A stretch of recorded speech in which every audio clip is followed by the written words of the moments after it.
우리 이번 주에는 뉴턴의 운동 법칙 세 가지를 공부하고 있는데 그 중에 첫 번째 시간에 제3법칙, 두 번째 시간에 제2법칙, 그리고 제1법칙 이제 공부하려고 합니다. 그래서 제1법칙은 여러분 잘 아는 것처럼 관성의 법칙이죠. 관성의 법칙이 무엇인지 얘기할 수 있겠습니까? 우리 고등학교 때 잘 배웠죠. 관성의 법칙에 대해서 얘기할 수 있는 사람 한번 얘기해 보세요. 네, 관성의 법칙. 운동 상태를 유지하려고 하는 그런 법칙을. 네, 운동 상태하고 관계 있는 거죠. 운동 상태. 그리고 물리에서 운동 상태라고 하면 멋있게 얘기하는데 그건 다른 게 아니라 속도를 의미합니다. 그래서 관성의 법칙은 물체가 속도를 유지하려는 성질이 관성이고, 관성의 법칙은 그것과 관계되는 법칙이다라고 하는 것을 알 수 있는데, 자, 이번 시간에 관성의 법칙이 무엇인지 확실하게 알아둬야지 되겠어요. 자, 먼저 한번 보도록 하겠어요. 관성의 법칙이 나오게 될 때 갈릴레오가 관성의 법칙 했을 때 이게 굉장히 큰 의미가 있었던 것은 무엇이냐면, 그 전까지는 관성의 법칙에 대해서 그렇게 생각하지 않았다라고 합니다. 그래서 이 사람이 누구죠? 이 사람이? 네, 이 사람이 누구예요? 네, 아리스토텔레스죠. 아리스토텔레스가 BC 3세기에서부터 15세기 이르는 긴 기간 동안 어떻게 아리스토텔레스가 말하는 것을 믿고 왔냐면, 움직이던 물체도 가만히 두면 결국 멈춘다라고 하는 것을 믿고 있었죠. 이게 이제 지상법칙이었죠. 근데 갈릴레오는 어떤 것을 얘기한 것이냐면, 물체가 멈춘 것은 가만히 있었기 때문이 아니고 마찰이 그 움직임을 방해했기 때문이다라고 했습니다. 그런데 이것을 증명하는 것이 굉장히 어려웠어요. 그래서 결국에 멈춘다는 주장, 이거 반박하는 거 참 힘듭니다. 우리 얼음판, 빙판이 있으면 미끄러워서 똑같은 힘으로 한번 이렇게 밀었다 놓더라도 우리 빙판이 아닌 그냥 판에서는 금방 멈추지만 빙판에서는 한참 가다가 멈추죠. 그런 것과 마찬가지로 설사 마찰이 없다고 하더라도 언젠가는 멈춘다라고 한, 결국 멈춘다. 한참 가서 저기 무한히 멀리 가서는 결국 멈춘다라고 하는 것을 반박하는 것이 쉽지가 않았죠. 왜 그렇습니까? 굉장히 멀리까지 쫓아가 봐야지 되죠. 근데 쫓아가 볼 수가 없으니까 그걸 반박할 수가 없었는데, 그러면 갈릴레오는 그것을 어떻게 증명했느냐? 관성의 법칙이란 움직이던 물체가 가만히 두면 계속 움직인다라고 하는, 운동 상태를 그대로 유지한다라고 하는 것이 관성의 법칙입니다. 그러면 이것을 어떻게 증명을 했냐면, 갈릴레오는 사고 실험을 이용해서 증명했습니다. 이 사고 실험은 어떤 사고 실험입니까? 여러분 잘 알죠? 고등학교나 중학교 때 익숙하게 들은 것입니다. 이렇게 경사면을 만든다든지 해가지고, 만약에 그 경사면이 가기 전까지는 일정한 속력으로 가니까 그 경사면을 무한히 먼 곳에 만들어 놓을 것 같으면 무한히 먼 곳까지 일정한 속도로 갈 수 있다라고 하는 사고 실험을 통해서 갈릴레오는 관성의 법칙을 이야기했습니다. 뉴턴의 제1법칙이 바로 이 관성의 법칙입니다. 그래서 제1 관성의 법칙이란 뭐냐면, 사실은 F는 ma에서, F는 ma, 그러면 이건 어떤 법칙이었습니까? 우리 지난 시간에 한 것처럼 힘을 질량으로 나누면 그 힘을 질량으로 나눈 것과 같은 크기의 가속도가 생긴다라고 하는 것이죠.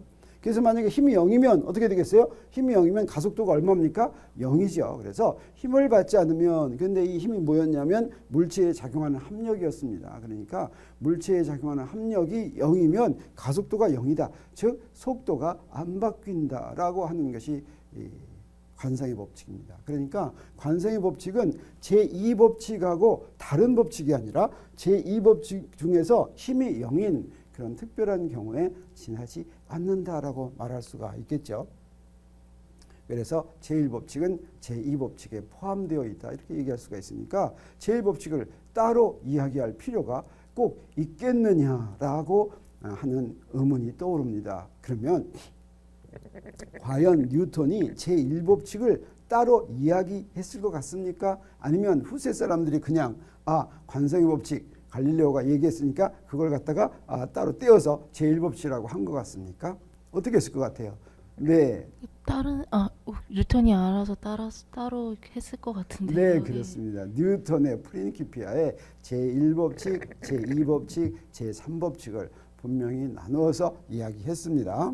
그래서 뉴턴이 운동법칙 하나로 제1법칙을 따로 떼어놓은 것은 사실은 이 법칙은 갈릴레오가 먼저 발견했음을 분명히 한 것이다 라고 이야기할 수가 있습니다. 그래서 뉴턴의 제2법칙이 나오게 된 굉장히 중요한 동기가 또는 단서가 바로 F는 0일 경우에, 가만히 두었을 경우엔 F는 0인 경우에 관성의 법칙입니다. 이 관성의 법칙으로 말미암아서 제2법칙에 이르게 됐죠. 나중에 알고 보니까 관성의 법칙은 제2법칙의 특별한 경우에 하나에 불과했지만, 그렇지만 이것을 갈릴레오가 먼저 발견했다고 하는 것을 그 17세기에 뉴턴은 프린키피아를 쓰면서 분명하게 얘기한 겁니다. 다시 말하면 이 공로는 갈릴레오 것이다 라고 하는 것을 분명하게 밝힌 것이죠. 뉴턴의 제1법칙이 것처럼 뉴턴의 제2법칙의 특별한 경우에 불과하다. 그렇지만 갈릴레오에게 그 공을, 뉴턴의 제1법칙을 발견한 공을 돌린 의미로 제1법칙을 따로 떼어놨다 라고 하는 것이 제1법칙의 중요한 의미 중에 하나입니다. 그런데 뉴턴의 제1법칙은 또 다른 의미도 가지고 있습니다. 그것이 바로 관성계를 정의하는 법칙이다라고 하는 이야기가 되겠습니다. 관성계는 기준계를 부르는 이름입니다. 기준계 중에서 특별한 기준계를 관성계라고 하는데, 관성의 법칙은 관성계에서만 성립합니다. 아무 데에서나 다 성립하는 게 아니라 기준계가 있으면, 그래서 관성의 법칙을 이용해서 관성의 법칙이 성립하는지 아닌지를 확인해 가지고 관성계를 골라내는 것입니다. 그래서 관성의 법칙을 이용해서 내가 사용하려는 기준계가 관성계인지 미리 가려내면 관성의 법칙이 관성의 법칙만 관성계에서 적용되는 게 아니라 뉴턴의 운동 법칙도 관성계에서만 적용되기 때문에 관성계를 미리 알아내는 게 중요한데, 그렇게 하는데 제1법칙이 이용된다라고 하는 것이죠.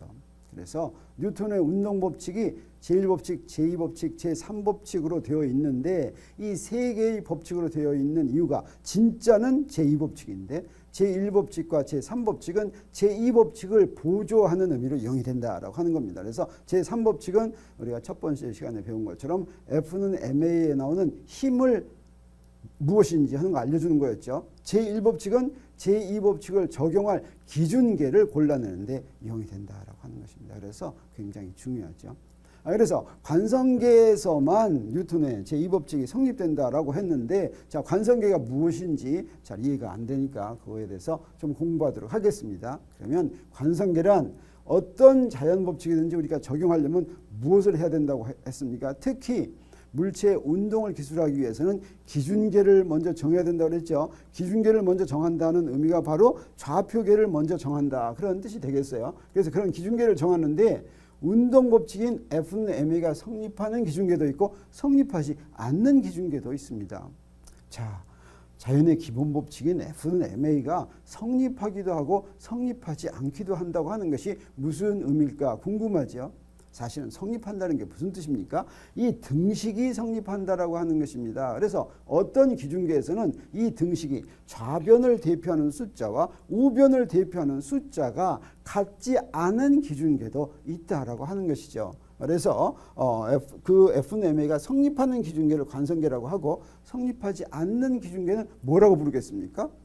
뭐라고 부르냐면 비관성계라고. 네, 비관성계라고 부르죠. 그래서 관성계를 찾아내는데, 그러면 뉴턴의 운동법칙이 성립하지 않는 이유, 이게 무슨 뜻인지 궁금하죠? 궁금합니까? 네, 궁금합니까? 자, 그러면 먼저 위치, 속도, 가속도와 같은 이런 물체의 운동을 기술하는 양을 좌표계를 정한 다음에 표시하는데, 그때 좌표계를 정한 다음에 표시할 때 이것들이 어떻게 되는지 보도록 하겠어요. 그래서 물체 운동을 기술하면 먼저 반드시 그 운동을 기술할 기준계를 정하는데 좌표계를 정하죠. 동일한 물체 운동을 서로 다른 두 기준계에서 보면 그 물체의 위치, 속도, 가속도가 같을 수도 있고 같지 않을 수도 있다라고 하는 것입니다. 특히 여기서 이제 문제가 되는 건 가속도죠. 그래서 기준계마다 물체의 가속도가 다 똑같은 숫자로 대표되는 것이 아니라 서로 다른 숫자로 대표될 수도 있다라고 하는 것입니다. 그러면 그 중에서 F는 똑같은 물체에 대한 게 가속도가 다른 숫자로 된다면 F는 ma를 표시할 때 F는 ma가 성립하도록 만드는 기준계가 있고 그렇지 않은 기준계도 있을 수가 있겠죠. 그래서 그게 무슨 의미인지 하나씩 구체적으로 보도록 하겠습니다. 먼저 위치를 보도록 하겠어요. 그래서 두 기준계를 정하는데 원점이 일치하지 않는 두 기준계를 먼저 정합니다. 그래서 여기에 기준계 A를 먼저 이렇게 그리겠어요. 기준계를 정한다고 하는 것은 원점을 정하고 좌표축을 정하는 거였죠. 그래서 기준계는 이렇게 정해놓고 또 다른 기준계는 이렇게 정하겠어요. 자, 이게 이 좌표축은 일치해도 상관없어요. 그런데 조금 이렇게 떨어뜨려 이제 그렸습니다. 여기서 중요한 것은 원점을 일치하지 않게 그렸다라고 하는 겁니다. 정했다라고 하는 거예요. 이런 A와 B 두 기준계가 있는데 이때 여기에 비행기가 있다고 하죠. 비행기. 그러면 이 비행기의 위치를 A 기준계에서 측정하면 그 위치가 뭐가 되냐면 X가 되죠. X란 바로 원점에서 여기까지의 거리죠. 근데 B 기준계에서 측정하면 원점이 다르니까 X'이 되죠. 이 X와 X'이 같습니까? 같지 않습니까? 같아요? 같지 않아요? 같지 않은. 그렇죠. 같지 않죠. 왜 그러냐면 자, 이 길이가 분명히 더 길죠. 이건 짧죠. 이것처럼 물체의 위치를 대표하는 숫자가 기준계에 따라서 다르다라고 하는 겁니다. 그래서 동일한 물체의 위치가 A에서는 X이고 B에서는 X'으로 서로 다른 것을 알 수가 있습니다. 이것처럼 기준계에 따라서 물체의 운동을 기술하는 그러한 물리량들이 서로 다른 숫자로 대표되는 것을 알 수가 있습니다. 자, 그러면 이번에는 이 위치를 얘기하는데 이 위치를 조금 다른 모양으로 표시해 보도록 하겠어요. 이제 앞으로 속도와 가속도도 이런 식으로 하기 위해서 먼저 여기다 이렇게 해놓고서 이 x0'이란 뭐냐면 A 기준계에서 측정한 B 기준계의 원점의 좌표입니다. 원점의 좌표.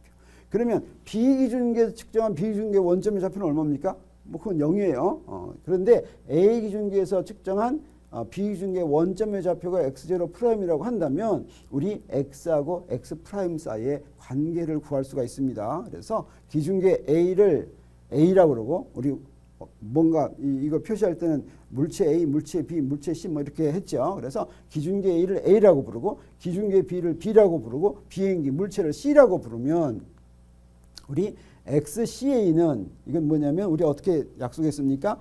A에서 본 C의 위치예요. 나중께 관찰자, 그 다음에 처음께 대상입니다. 그래서 A에서 본 C, 이건 무슨 얘기냐면 A 기준계에서 측정한 비행기의 좌표입니다. 그래서 A 기준계에서 측정한 비행기의 좌표는 X죠. 그 다음에 XCB 하면 B에서 측정한 C의 좌표. 다시 말하면 B 기준계에서 측정한 비행기의 좌표예요. 이것은 B에서 본 C의 위치니까 X'이죠. 그 다음에 XB의 이건 뭐겠어요?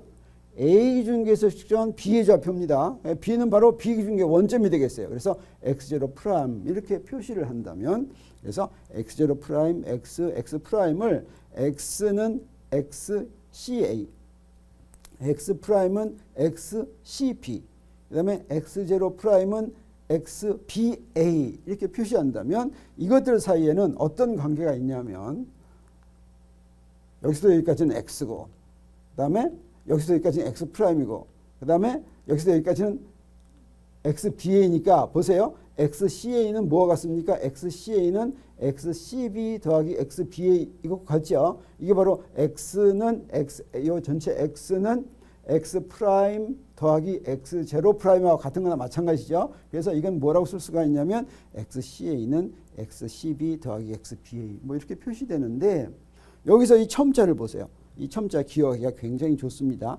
CA는 여기 중간에 뭔가 하나를 이렇게 집어넣으면 됩니다. 그래서 XCB 더하기 XBA 요 B가 하나 들어가면 된다라고 하는 거예요. 이거 항상 이게 성립합니다. 이게 그래서 속도의 경우는 어떠냐면 원점이 일치하지 않은 두 기준계 A와 B가 있다고 할 때 자 이렇게 그려놨어요. 속도를 이야기하려면 이제 비행기가 이동해야지 되죠. 그래서 한 위치에 있다가 다른 위치에 이렇게 이동을 했어요. 이렇게 이동을 했을 때 그때 위치를 이렇게 쓰면 자 여기서 여기까지 간 거를 A 기준계에서는 델타 X라고 하겠어요. 그 다음에 B 기준계에서는 델타 X'이라고 한다면 요 놈들 둘은 어떻습니까? 요 델타 X하고 델타 X'은 같습니까? 틀립니까?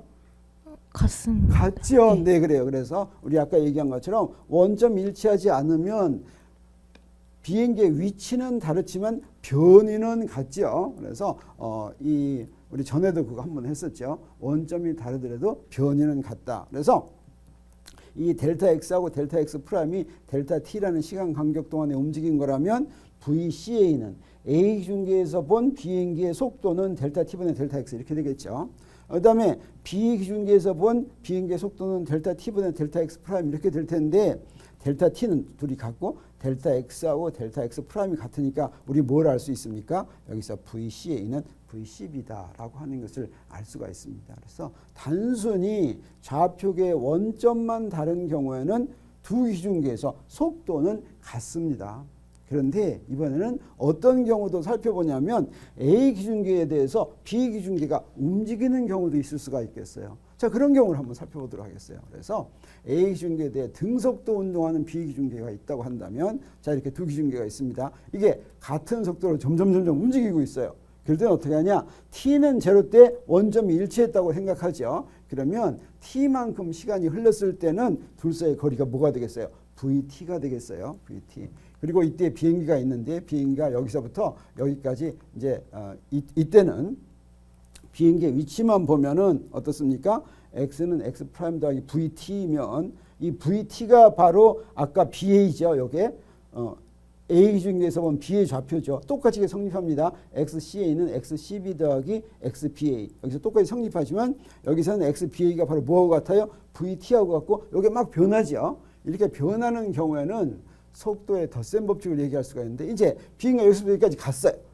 이렇게 갈 때 비행기만 가는 게 아니라 비기준계도 이렇게 가고 있습니다. 따라서 속도가 다르게 돼요. A 기준계에서 본 속도하고 B 기준계에서 본 속도가 다르게 되는데 왜 그러냐면 자, 델타 T라는 시간 간격 동안에 A 기준계에서 간 거리는 요 델타 X예요.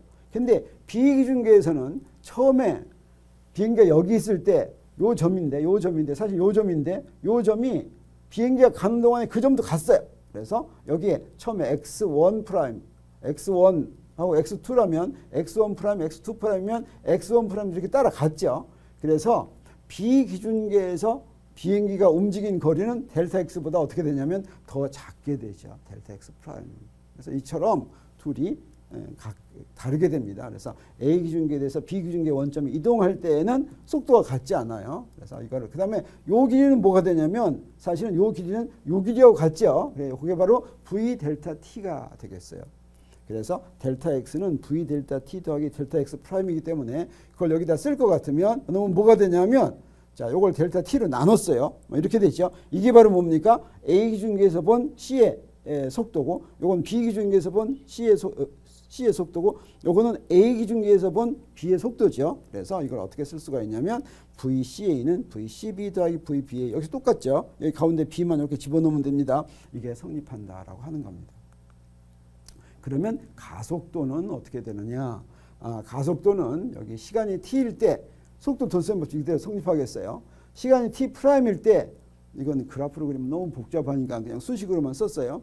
그러면 속도가 이렇게 변한다고 하겠어요. 속도가 이렇게 변한다. 그렇지만 이렇게 변하는 중에서도 CA는 CB 더하기 BA는 항상 성립하는 거예요. 가속도를 구하려면 어떻게 합니까? 나중 속도에서 처음 속도를 뺐죠. 그렇게 빼겠어요. 그래서 아래식에서 위식을 빼면 델타 VCA는 델타 VCB 더하기 델타 VBA 되는데 이게 전부 다 같은 시간 간격에서 일어난 거니까 그 시간 간격으로 나누면 이게 바로 델타 T분의 델타 V가 이게 가속도죠. 그래서 가속도에 대해서도 덧셈 법칙이 그대로 성립하는데 이거 어떻게 쓸 수가 있습니까? ACA는 ACB 더하기 ABA 이렇게 쓸 수가 있겠습니다. 그래서 일반적으로 우리 무슨 얘기를 할 수가 있냐면 같은 가속도인데 같은 물체의 가속도인데 A 기준계에서 본 가속도하고 B 기준계에서 본 가속도가 같지 않을 수도 있는 거죠. 같을 수도 있겠어요. 뭐가 같으면 이게 0이면 A, BA가 0이면 이건 무슨 얘기입니까? A, BA는 B 기준계가 A 기준계에 대해서 움직이는 가속도죠. 이거 어떨 때 0입니까? B 기준계가 움직여도 괜찮아요. 근데 움직이는데 등속도로 움직인다면 이게 0이 되겠어요. 그러니까 A 기준계와 B 기준계가 서로 상대적으로 등속도로 움직인다면 두 기준계의 가속도가 같습니다. 그렇지만 A 기준계와 B 기준계가 가속도로 움직인다고 하면 두 기준계에서 가속도가 다르겠어요. 그래서 이게 바로 뉴턴의 운동 법칙에 이제 나오는데 이 가속도가 다르면 어떻게 했어요? 그러면 F는 ma가 성립하지 않을 수도 있다라고 하는 거죠. 그래서 덧셈 법칙을 다시 한번 정리하도록 하겠어요. 자, 위치 덧셈 법칙이 있어요. 그래서 XCA는 XCB 더하기 XBA다. 이 위치가 같은 경우는 어떤 경우였습니까? XBA가 0인 경우에 같겠어요. XBA가 0인 경우는 어떤 경우예요? 네, 어떤 경우예요? 두 기준계의 원점이 동일할 때. 그렇죠. 일치하는 경우죠. 그러니까 똑같은 기준계죠. 똑같은 기준계에서는 두 개가 같죠. 근데 원점이 일치하지 않으면 어떻습니까? 두 개의 위치가 다르겠어요. 그 다음에 똑같이 속도의 덧셈 법칙으로 들어가겠어요. 똑같은 덧셈 법칙입니다. VCA는 VCB 더하기 VBA. 자, 이것도 일반적으로 다른데 같은 경우도 있겠어요. 어떤 경우에 같습니까? VBA가 0이면 VBA가 0인 건 어떤 경우입니까? 두 기준계가 정지해 있을 그렇죠. 때. 두 기준계가 서로 상대에 대해서 정지해 있는 경우죠. 원점은 같지 않더라도 두 기준계가 상대에 대해서 움직이지 않으면 그러면 VBA가 0이고 그러면 그때는 속도는 같다라고 하는 거죠. 근데 두 기준계가 서로 상대에 대해서 움직이는 경우에는 가속도 덧셈 법칙에서 똑같은 가속도 덧셈 법칙인데 어느 경우에 같으냐면 ABA가 0이다. 이건 무슨 얘기입니까? 두 기준계가 서로 어떤 경우에? 서로 등속으로 움직일 그렇죠. 상대방에 대해서 등속도로 움직이는 경우에만 두 기준계의 가속도가 같은데 그래서 일반적으로 얘기하면 어떻습니까? 일반적으로 얘기하면 두 기준계에서 가속도가 다를 수도 있다라고 하는 겁니다. 다를 수도. 자, 그래서 만일 두 기준계가 상대적으로 가속도가 등속도로 움직이지 않는다면 두 기준계의 가속도가 다르기 때문에 우리 뉴턴의 운동 법칙이 성립할 수도 있고 성립하지 않을 수도 있는 것을 우리가 여기서 알 수가 있습니다. 그래서 우리 관성계 이제 관성계를 기준계에 따라서 관성계일 수도 있고 관성계가 아닐 수도 있다라고 하는 거 알았어요. 그래서 관성계를 한번 골라내 보도록 하겠어요. 자, 여기에 자 이런 게 있는데 자 여기서 자 이렇게 기준계에 따라서 기준계가 여러 개 있어요. 그 기준계에서 본 힘은 어떠냐? 힘은 기준계에 따라서 바뀌지 않습니다. 힘은. 그러면 질량은 기준계에 따라서 바뀌겠어요? 안 바뀌겠어요? 바뀌지 않습니다. 근데 가속도는 어떤다 그랬어요? 기준계에 따라서 바뀐다 그랬죠? 바뀐다 그랬어요. 그래서 A라는 기준계가 있는데 A라는 기준계에서 힘이 10이었다고 그랬어요. 힘이. 그 기준계에서 보니까 힘이 10이에요. 질량은 2라고 그래요. 가속도는 2라고 그래요. 그러면 이 기준계에서 뉴턴의 운동 법칙이 성립합니까? 안 합니까? 성립 안 하는. 성립 안 하죠. 요거 두 개 곱하면 이거 해야 되는데 성립 안 하죠. 그래서 A라는 기준계는 뉴턴의 운동 법칙이 성립하지 않는 것을 우리가 알 수가 있습니다. 또 다른 기준계가 있더래요. B라는 기준계가 있어요. 여기서는 힘은 똑같이 10이고 질량은 2인데 가속도는 거기서는 3이라고 그래요. 자, 이 기준계는 성립합니까? 안 합니까? 성립 안 하는. 이건 성립 안 하죠. 오래 생각할 필요 없어요. 성립 안 하죠. 자, 그러면 C라는 기준계가 있더래요. C라는 기준계에서는 힘이 10이고 질량이 2고 가속도는 5라고 그래요. 여기서는 성립해야 안 해요. 성립합니다. 네, 그래서 C라는 기준계는 관성계구나 하는 걸 알 수가 있겠죠. 여기 또 다른 기준계가 있다면 D라는 기준계가 있다면 이거 어때요? 성립해야 안 해요? 성립 안 하죠. 그래서 이 A, B, C, D의 4개의 기준계 중에서 관성계를 골라내라고 하면 어떤 겁니까? 관성계는 C다라고 하는 걸 우리가 알 수가 있겠죠. 이것처럼 모든 기준계가 다 관성계인 것이 아닙니다. 특별한 기준계에서만 뉴턴의 운동 법칙이 성립하고 그것을 관성계라고 하는데 우리 조금 전에 봤을 때 내가 이것이 관성계인다라고 하는 걸 알면 우리 그 관성계에 대해서 등속도 운동하는 다른 기준계도 전부 다 관성계다. 그래서 관성계들끼리는 관성계가 딱 하나만 있는 게 아니라 관성계가 많이 있어요. 어쩌면 서로 등속도 운동하는 다른 속도로 등속도 운동하더라도 서로 등속도 운동하는 기준계는 몽땅 다 관성계다라고 하는 것을 우리가 알 수가 있습니다. 그래서 정리하면 이 관성계를 구분하려면 첫째, 물체의 작용하는 합력이 0이 분명한 그런 물체를 고릅니다. 이건 관성의 법칙을 적용을 해서 관성계를 골라내려고 하는 거예요. 관성의 법칙이 뭐였어요? 작용하는 어떤 물체에 힘이 작용하지 않거나 작용하는 합력이 0이면 무슨 운동한다? 정지하거나 등속 운동을 그렇죠. 한다. 정지하거나 등속도 운동한다. 정지하는 것도 등속도 운동의 하나의 예죠. 그래서 등속도 운동한다. 그래서 먼저 작용하는 합력이 0이 분명한 물체를 골라낸 다음에 그 물체가 등속도 운동하는지 가속도 운동하는지를 보는 것입니다. 그래서 그 물체가 등속도 운동하는지 확인하면 그러면 그 기준계가 관성계다라고 하는 것을 알고 그 기준계에 뉴턴의 운동 법칙을 이제 우리가 적용할 수가 있습니다. 그뿐 아니라 그 기준계만 관성계가 아니라 그 알고 있는 확실히 관성계라고 알고 있는 기준계에 대해서 등속도 운동하는 기준계도 역시 관성계라고 그랬죠. 그래서 이렇게 우리가 관성계를 확인하는 방법이 있습니다. 그런 다음에 뉴턴의 운동 법칙을 적용해야 되겠어요. 왜 그러냐면 관성계가 아니면 어때요? F는 M의 등식이 성립하지가 않았어요. 관성계를 적용할 수가 없었습니다. 그러면 비관성계는 어떠냐? 우리 주위에 내가 기준계를 하나 이렇게 딱 정하면 관성계가 더 많겠습니까? 비관성계가 더 많겠습니까? 어떨 것 같아요? 우리 주위에 있는 기준계 내가 하나 편리하게 기준계 하나 만들었다고 그래요. 그러면 관성계가 더 쉽게 되겠어요? 비관성계가 더 쉽게 되겠어요? 네? 비관성계가 훨씬 쉽죠. 그렇죠. 왜 그러냐면 지구에다 기준계를 하나 붙여놓더라도 지구도 비관성계입니다. 지구가 사실은 자전과 공전을 하고 있죠. 자, 이런 기준계는 비관성계예요. 그렇지만 우리가 그냥 지구에 붙어 있는 기준계에다 우리 뉴턴의 운동법칙 적용시킵니까? 적용시키지 않습니까? 적용시키죠. 적용시킵니다. 우리 노상 적용시키죠. 돌멩이 던지거나 뭐 이런 항상 적용시키죠. 왜 그러냐면 비관성계의 효과가 작기 때문에 근사적으로 성립하기 때문에 우리가 적용을 시킵니다. 그런데 어떤 현상에 대해서는 지구가 비관성계라고 하는 그런 그 효과가 중요한 그런 성질이 있겠어요. 뭐 예를 들어서 바람이 분다든가 굉장히 높은 데서 물체를 떨어뜨린다든가 이럴 때는 또는 정밀한 실험을 한다든가 이럴 때는 비관성계의 효과를 집어넣어야 됩니다. 이때는 비관성계에서는 뉴턴의 운동법칙을 적용할 수 있다고 그랬어요? 없다고 그랬어요? 없다고 그랬죠.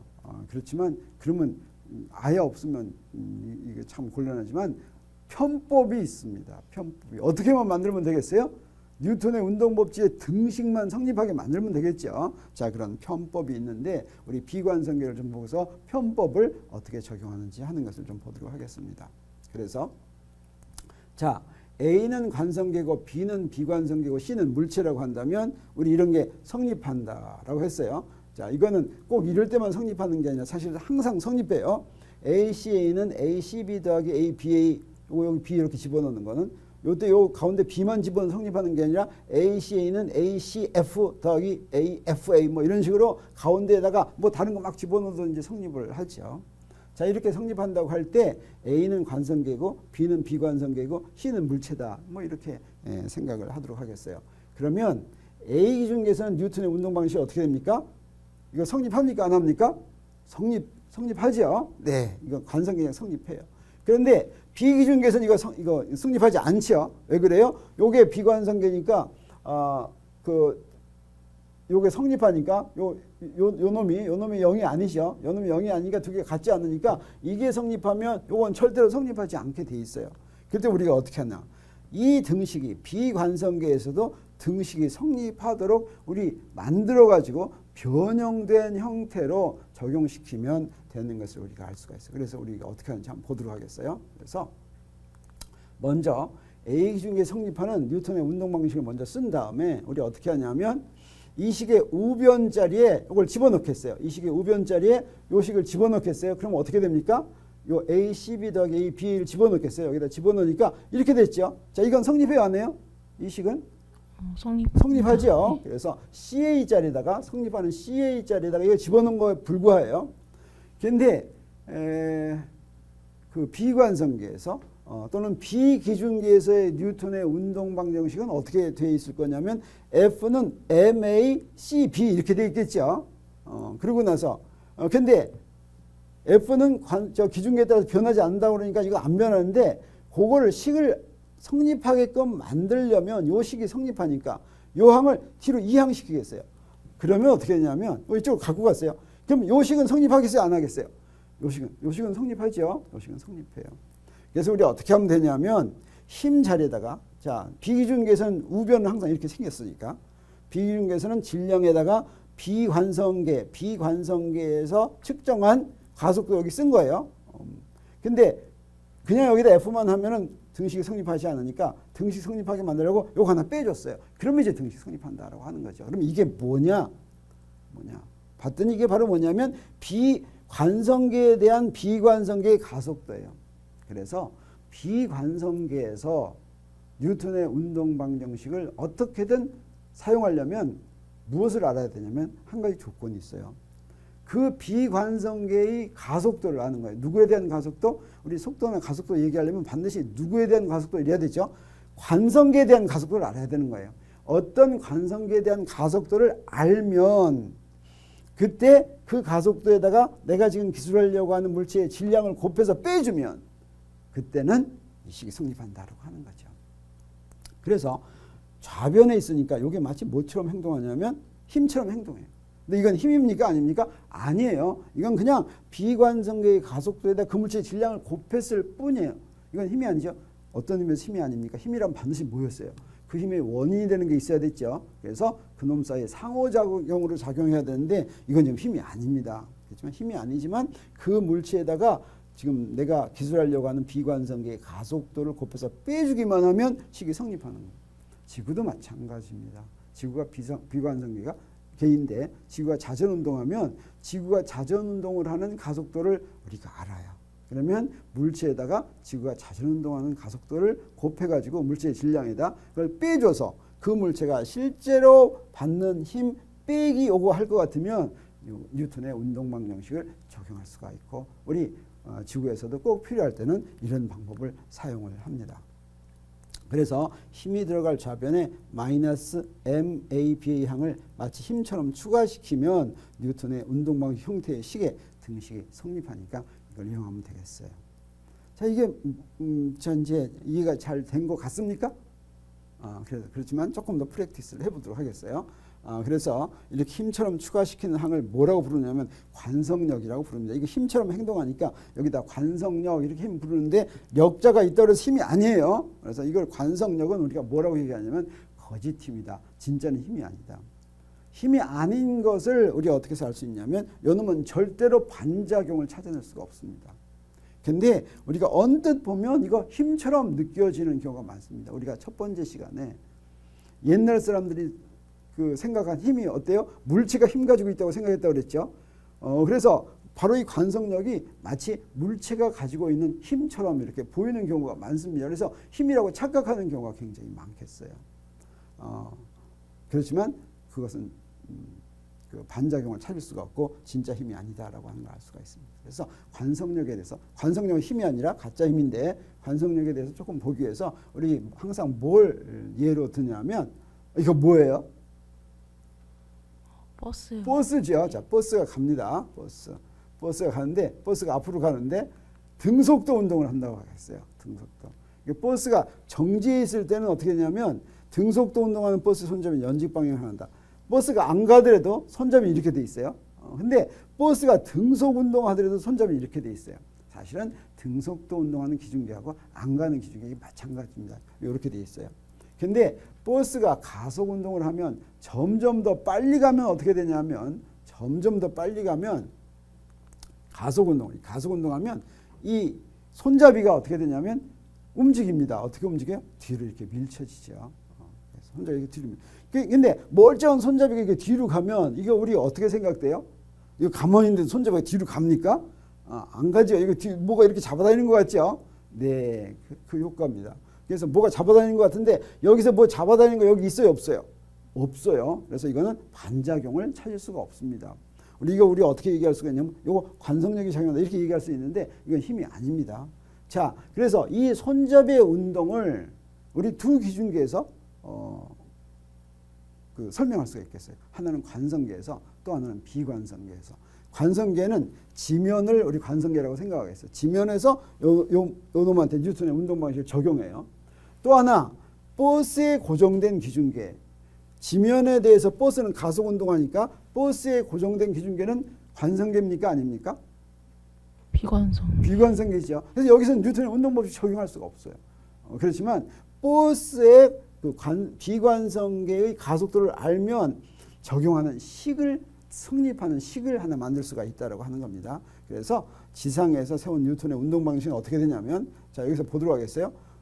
뉴턴의 운동 방정식을 세우려면 작용하는 합력을 구해야 되겠죠. 요놈한테 작용하는 힘은 이쪽으로 작용하는 힘은 있지 않아요. 밑으로 작용하는 장력, 장력이 아니라 중력, 지구가 잡아다니는 밑으로 작용하는 중력, 그 다음에 줄이 위로 잡아다니는 장력 이렇게 두 개가 있죠. 요 두 개의 합력을 구하면 합력 구할 때 이렇게 구하죠. 요 합력, 요 F예요.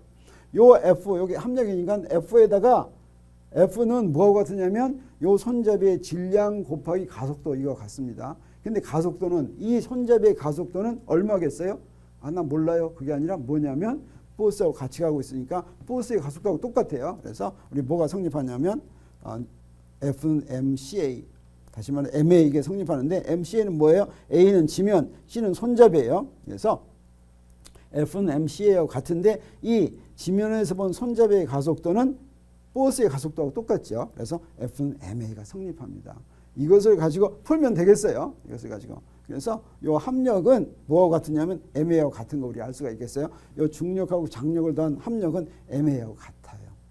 그러면 이거를 이제 포스에서 관찰한다고 보도록 하겠어요. 포스에서. 자, 이런 게 있는데 자, 이걸 갖다가 비관성계인 포스에서 뉴턴의 운동 방정식을 세운다고 하면 포스에서 보면 손잡이의 가속도가 얼마입니까? 포스에서 보면 손잡이의 가속도가 ACB는 얼마겠어요?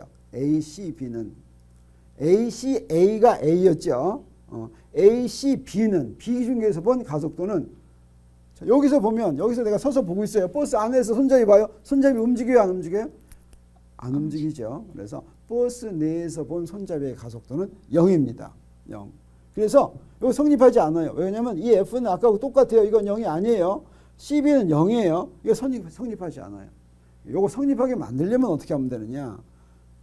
이런 힘이 작용한다고 생각하면 아까 여기 있던 거를 여기에 작용한다고 생각하면 어때요? 요거 두 개를 합한 게 요거하고 같죠? 두 개 합하면 어떻게 되겠어요? 0 되죠. 그래서 여기 있는 놈이 거꾸로 작용한다고 생각하는 거예요. 그래서 바로 요걸 빼주는 겁니다. MABA 요게 바로 뭐가 같으냐면 MACB하고 같았죠? 아니에요. 그게 아니라 요 MABA는 요 M에다가 A의 BA 그 A 기준계에서 본 B 기준계의 가속도, 포스의 가속도, 이 포스의 가속도가 바로 요 놈의 가속도하고 같았으니 그거 빼준 거예요. 이게 바로 MA하고 같죠. 이게 결과적으로 뭐가 됩니까? 0이 됐어요. 근데 ACB는 뭐였어요? 0이었죠. 그러니까 0 이퀄 0에서 성립하죠.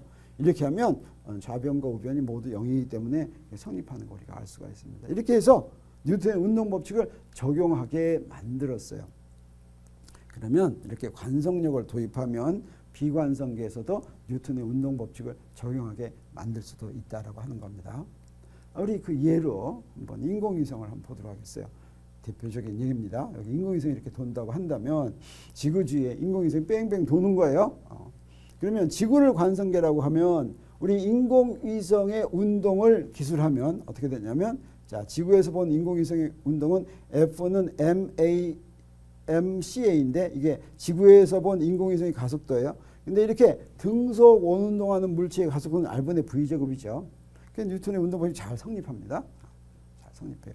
근데 우리 여기 인공위성에다가 기준계를 만들어 붙일 수도 있겠어요. 인공위성. 그러면 인공위성에다가 기준계를 붙일 것 같으면 인공위성에서 본 뭐예요? 인공위성의 가속도는 얼마입니까? 인공위성에서 본 인공위성의 가속도는 0이라고 그랬죠. 0. 그래서 F는 MC에서 이 가속도가 0이기 때문에 성립하지 않겠어요. 그러면 요거 지금 이건 0이에요. 성립하지 않는데 우리 어떻게 하면 되냐면 요거 빼주면 되겠어요. 요거 빼주는 게 바로 뭐예요? 요 BA가 요거하고 같죠. 요걸 빼주는 거예요.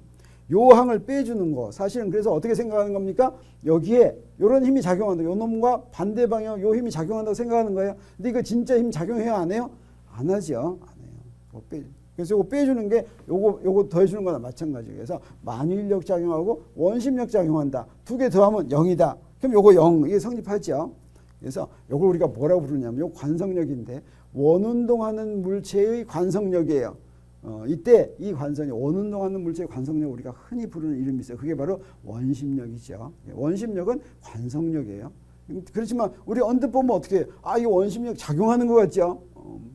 진짜는 힘이 아닌데도 작용하는 것처럼 보입니다. 마치 뺑뺑 도는 물체는 원심력을 가지고 있는 것처럼 보이는 거예요. 네, 우리가 착각이죠. 자, 이거는 관성력의 일종으로 힘이 아니다라고 하는 겁니다. 그래서 우리 한번 또 질문 한번 해보도록 하겠어요. 우리 인공위성 문제에 대해서 잘 이해하고 있는지 보겠어요. 다음 말 중에서 옳은 것과 옳지 않은 것을 고르라는 문제입니다. 그래서 여기 보겠어요. 인공위성은 만유인력을 받고 원운동함으로 떨어지지 않는다. 우리 중학생들 또는 뭐 이렇게 어린 아이들이 이렇게 물어봐요. 인공위성은 왜 공중에서 떨어지지 않지? 만유인력으로 지구가 잡아다니는데도 왜 떨어지지 않지?